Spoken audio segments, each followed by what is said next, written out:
What is an optimist? A person who does a crossword puzzle in ink. Correct. Pay that man $8. What do they call the inhabitants of Egypt? People. Correct. Pay that man $9 because... It pays to be ignorant. A zany half hour with those masters of insanity, Harry McNaughton, George Shelton, the nail-up girl Lulu McConnell, and featuring Doc Novik's orchestra. But now, here's the man who proves it pays to be ignorant, Tom Howard. Well, here it is again, that quiz program which is making the monkeys think they are pretty smart. With a board of experts who are fast becoming an institution, and that's where they belong. First, we have the celebrated author, Mr. Harry McNaughton, who has just written a book entitled How to Understand the Einstein Theory, or 3 Easy Ways to Fall Out of a Boat.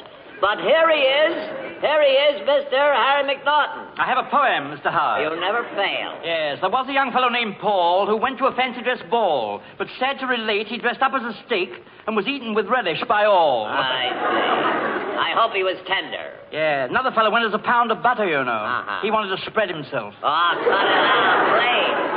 Next, we have a woman who is so big when she goes out at night, she has to wear headlights. A woman who is so stout, they have to grease her hips to get her through the hollow tunnel. Here she is, as much of her as we could get in the studio, Miss Lulu McConnell. You know, Mr. Howard, I'm through with horse racing. You're wise, Miss McConnell. Running around those tracks is too strenuous for a woman of your age. They really took me to the cleaners yesterday. I see. I thought you looked fresher this evening. You know, I put everything I had on one horse. Miss McConnell, you couldn't get everything you have on one horse. Is that so? One of these nights I'm going to give you a piece of my mind. I see. Well, you better keep it. You can't afford it. Next, we have a man who was such a mean kid, his parents ran away from home. A man who spent 3 days in a revolving door looking for the doorknob, Mr. George Shelton. Mr. Shelton. Say, you know, Mr. Howard, coming up to the studio this evening, I lost my checkbook. Yeah, well, that isn't serious. No, but it would have been if I hadn't been so smart. You were smart? Yeah. This I gotta hear. Yeah. You see, no one else can use them but me. How come? I signed every one of the checks with my name. Well, Mr. Sheldon, if you have a brain, it's overdrawn. Well, here is the first question on the docket for this evening. Pay attention. The question's about animals. Here is the question. What is the habitat of the Bengal tiger? Yes. What is what, Mr. Howard? Now, what is the habitat of the Bengal tiger? He means what are the habits of the Bengal tiger? I don't mean habits. I mean habitat. Let me put it this way. Where is the Bengal tiger's abode? Oh, that's my favorite dessert. Pie a la bode.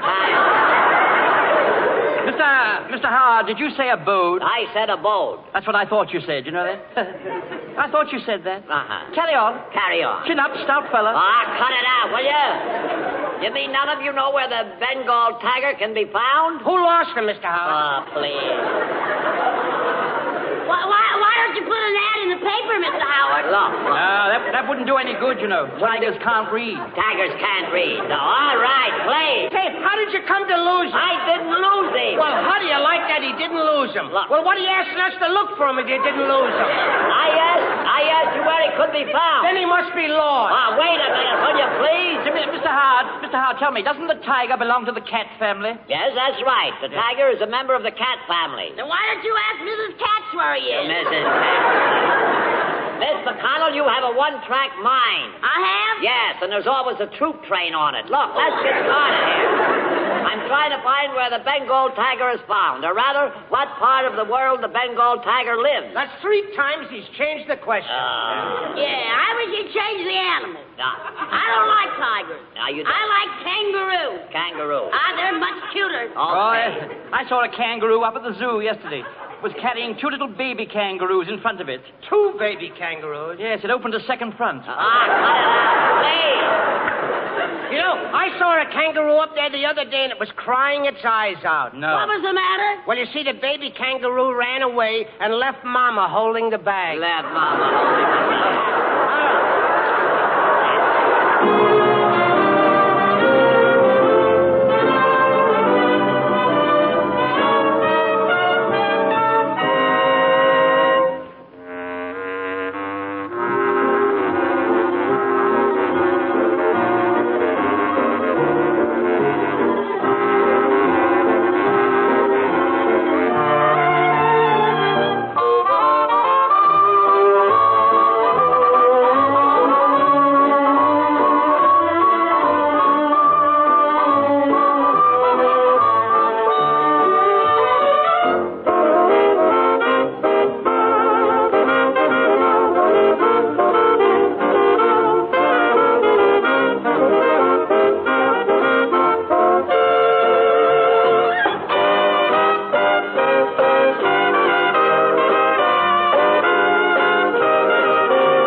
part of the program where we ask the studio audience to help us out. We've invited 2 members of the audience up here on the stage. They can ask the experts a question. If they get an intelligent answer, we give them the controlling interest in the Columbia Broadcasting System. If they don't, we give them the experts if they'll take them. Who is our first guest this evening, Mr. Roberts? Our first guest, Mr. Howard, is Technician 4th grade Jesse Kaplan of the United States Army. Well, that's fine. How do you do, sir? Technician 4th grade. Well, we have something in common. 4th grade, that's as far as I got in school. So, let's get going. I never made the grade. What's that? I never made the grade. Oh, never mind. Where are you from, Jesse Kaplan? That is your hometown. Would you care to tell us? Oh, yeah, I'm from Brooklyn, New York. Brooklyn? Brooklyn.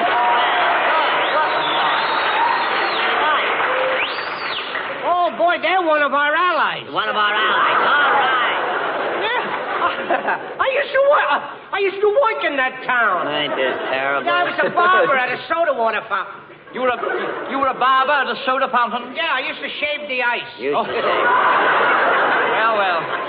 Mr. Kaplan, if these jerks are annoying you, I'll have them exterminated. What are you doing here? I suppose you're home on a furlough, is that right? That's right, Well, Mr. that's Howard. fine. I hope you're enjoying yourself. What did you do before you entered the service? I was a writer. You were a writer? What kind of a I writer? used to write gags for radio comedians. You?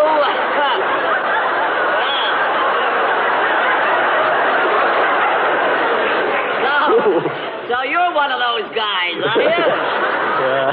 I've always wanted to meet one of you fellas. Your old gags for radio. What kind of... Say, would you, just for instance, would you tell us one of your gags for a change? Well, let's Have see. you got one you could tell us? Like, Let's see. Oh, yeah, I got one. Yeah, a friend of mine went to see a doctor about a week back. about a week. And the doctor asked him, when did he get the week back? And he said, about a week back.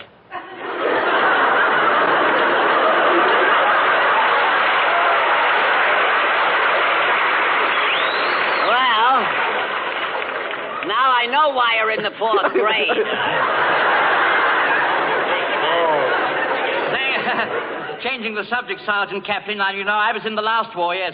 Never forget one night the captain said, you won't have to do guard duty tonight. So I called up my girl and said, let's go out, dear. I'm not on guard. Yeah, what did she say? She said, you may not be on guard, but I am. Mr. McDonald, now thank you not to interrupt while I'm talking to our guest. Are you having a good time? I always have a good time. I'm not talking to you. Oh, thanks for the favor. Pay no attention to them. We're very, very glad to have you with us. Yeah, what's your first name, honey? Jesse, sweetheart. What? Jesse, sweetheart. What? Sweetheart.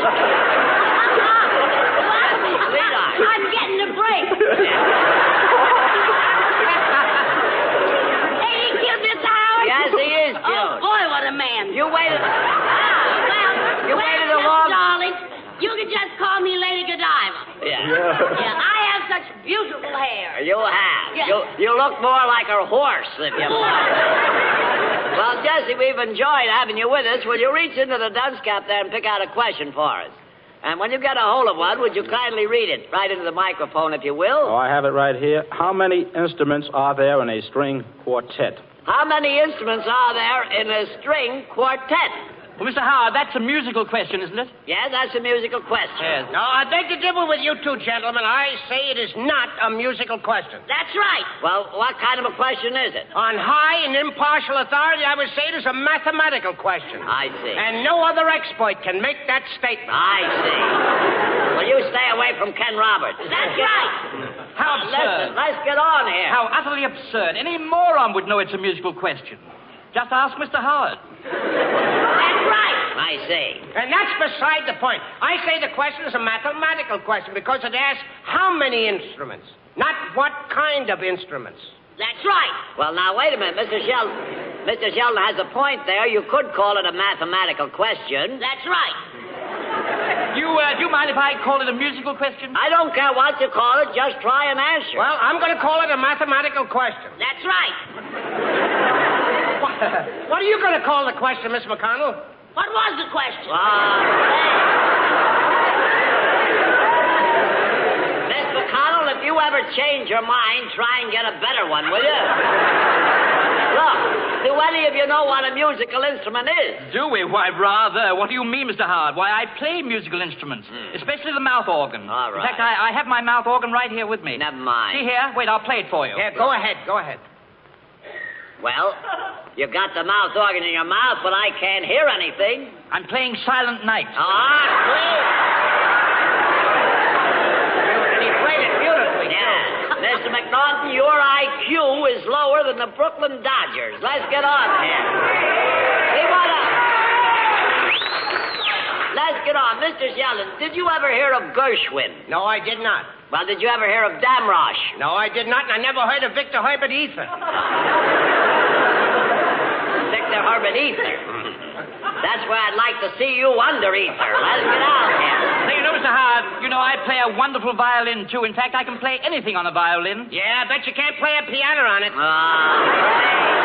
Sheldon. I was quite a musician in my younger days. You were? Yeah. Yeah. I imagine that, but you have some memory of your younger days. Yeah, when I was 1 year old, I played on the linoleum. I tried the linoleum, but I slipped up on it. Cut it out.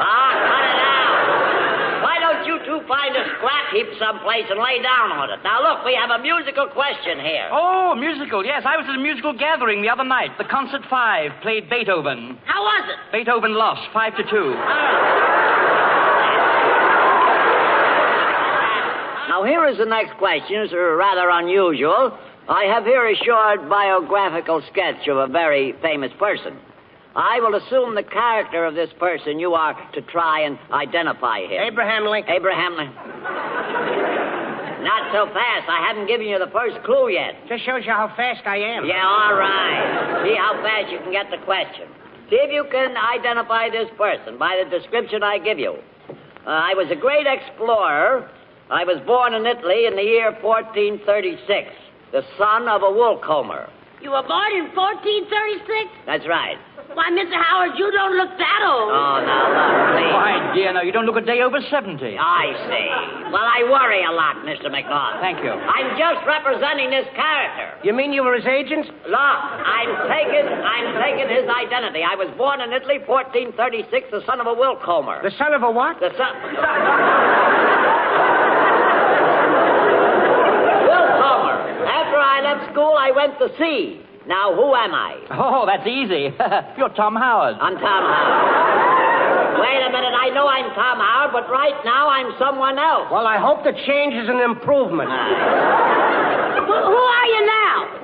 What's your first name, honey? Cut it out. Look, I'll give you another clue. One day, while playing with an egg, I decided the world was round. Now, who am I? He still doesn't know who he is. Why don't you call up the Bureau of Missing Persons? First he loses a tiger, now he's lost himself. Well, what can you expect from a man who goes around playing with eggs? And the price of eggs today. You know what I paid for eggs today? 69 cents a dozen. All right. 69 cents a dozen for eggs. You paid almost 5 cents each. Okay. 69 cents a dozen. Terrible. Well, I mean, Miss McConnell, after all, that's not so expensive, not when you consider that an egg is a whole day's work for a chicken. That's right. And the superintendent has to eat, too. Who's the superintendent? The rooster. Well, you three misspent lives pay attention here. As I said before, after deciding the world was round, I went to Spain, and I met Queen Isabella. You did? Tell me, how is the old girl? See ya. I told the Queen I wanted some ships. I didn't get the ships, but the Queen believed in me, so what did she do? She taught you how to swim. She pawned all her jewels, gave me the money to buy ships so I could discover America. Now, who am I? All those ships and he still lost. Look, let me make it simple. Who discovered America? Well, don't look at me. I've been out of town. Let me put it this way. What is the name of the circle at 59th and Broadway? You mean where that big statue is in the middle of it? That's right. There's a man on top of the statue? Right. Now, who am I? Oh, statue!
Yes, Mr. Roberts, please. Well, our next guest, Mr. Howard, is leading airwoman Helen Brown of the Royal Canadian Air Force. Oh,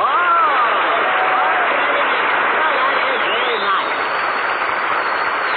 Good evening, Miss Brown, and thank you for coming up. How do you feel, Miss Brown? Very well, thank you, Mr. Howard. Well, that's very nice. Your hometown, would you care to tell us, please? Toronto, Ontario. Toronto, Ontario. That's fine. Well, great town. Been there many times. Shay's Theater's still there, I guess. Yes, it is. Oh, isn't that great? I bet they're proud of you back home. How long have you been in the service? About 17 months, Mr. Howard. 17 months. Well, great. And I bet you like it, too. Oh, I love it very much. Yes, I imagine you do. You know, Mr. Howard, I used to know a girl from Toronto. You did? Yeah, lovely girl. Okay. But what a character her old man was. Tell us about it. Well, it's quite a story. You see, about 25 years ago, he went up to that town to live. Yes? He didn't have a cent. He bought a wheelbarrow on credit and started in the junk business. And how much do you think he's worth today? Well, tell me, how much is he worth? Not a cent. And not only that, but he still owes for the wheelbarrow. Isn't that marvelous? Can you imagine that still owing for the wheelbarrow? Yeah. His credit must be good. Yes, credit must be fine. All right. Will you stop? If these nitwits are annoying you, Miss Brown, just say so and I'll throw acid in their face. How do you like New York? I like it very much. Have you met any of the boys down here yet? No. How do you like the boys in New York compared with the boys in Toronto? Oh, are you married? No, I'm not. Well, then you can answer that. How do you compare the boys with New York to the boys in Toronto? Well, I don't know any boys in New York. You don't know any boys? You haven't met any? No. Well, listen, you haven't been around much. I imagine all you got to do is walk one block. I mean, with your appearance. You know, Miss Brown, I was a doctor in the last war. Yes. You were a doctor. I remember a soldier came to me with a weak back, so I asked him how long he'd had a weak back, and he said...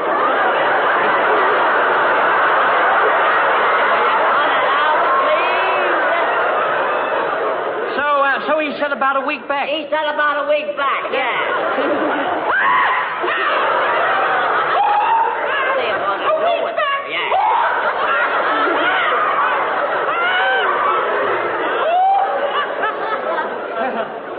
I don't get it.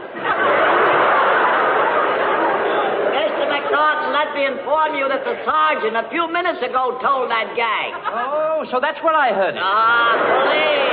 I hope they're not annoying you, Miss Brown. I love your uniform, honey. I bet you're a pinup girl for some lucky soldier. Oh, yeah. I bet she is. Do you think I'd make a good pinup girl? Only in a bowling alley, Miss Brown. Would you reach into the dump cap there? Sit down. And pick out a question for us, please. And would you be kind enough to read the question when you get one? Just take your time and read it. In which season of the year do people take their summer vacations? Very good. In what season of the year do people take their summer vacation? Did you hear the question, Mr. McNaughton? Mr. McNaughton, are you over there? No, I'm over here. You're over there. Boy, the guy is still lost. Look, the question's about summer vacation. I wish I could take a vacation. Yeah. Oh, this heat's been terrible. Yeah, well, you don't look so hot. But I'm sleeping better lately. I bought one of those inner spring mattresses. You did? Yeah. You didn't have to wear it to the studio tonight, did you? The question is, in what season of the year do people take a summer vacation? My wife and I went to Asbury Park for our vacation. You did? Yes, and the clerk at the hotel asked us the silliest questions. Asked us if we wanted twin beds. Well, what's silly about that? My wife and I aren't twins.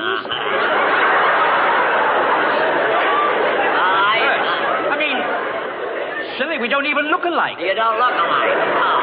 I imagine you wouldn't look alike. Your wife, no doubt, has a head. Let's get on here. But say, there's no clowning. The hotels are crowded this year. All right. Why, the only room they gave me at Ocean Grove was a single room with running water.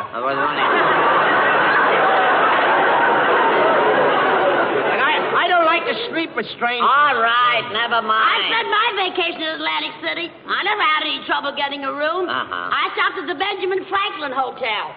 Wait a minute. The Benjamin Franklin Hotel's in Philadelphia. Is it? Yes. Well, no wonder it was such a long walk to the beach.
Get on with the program before someone starts another monologue. Oh, I just got a new monologue from Sears Roebuck this morning. You got a new monologue from Miss McConnell, you mean catalog.